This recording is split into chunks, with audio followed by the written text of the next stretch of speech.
Hello বন্ধুরা, কেমন আছেন? আশা করি ভালো আছেন। আলহামদুলিল্লাহ, আমিও ভালো আছি। কি অবস্থা সকলের? খুব বৃষ্টি, ভাবলাম খিচুড়ি রান্না করি, তাই খিচুড়ি রান্না করলাম আর মাংস রান্না করেছি। তো কি অবস্থা আপনাদেরও?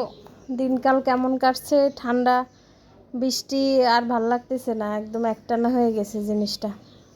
তো আমাদের কিছু বাবা মা আছে যারা খুব গর্ব করে বলে যে আমার ছেলে কখনো পানি অবধি গড়াই খায়নি, কখনো এক গ্লাস পানিও ঢেলে খায়নি।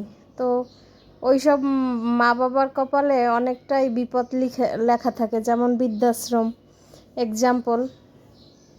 তো এটা কোনো গর্বের কথা না। আপনার ছেলে হোক মেয়ে হোক, উভয়কেই আপনি কাজ করাবেন, অর্থাৎ নিজের প্রয়োজনে হলেও তাকে করতে হবে। আর আপনি যখন বয়স্ক হয়ে যাবেন, বৃদ্ধ বয়সে আপনাকে কে দেখবে? আপনার যদি একটা ছেলে সন্তান বা একটাই মেয়ে সন্তান বা একটা ছেলে সন্তান থাকে, তখন তাদের উপরেই আপনাকে নির্ভরশীল হতে হবে। এজন্য সবাইকে সব কাজ শেখানো উচিত সমানভাবে।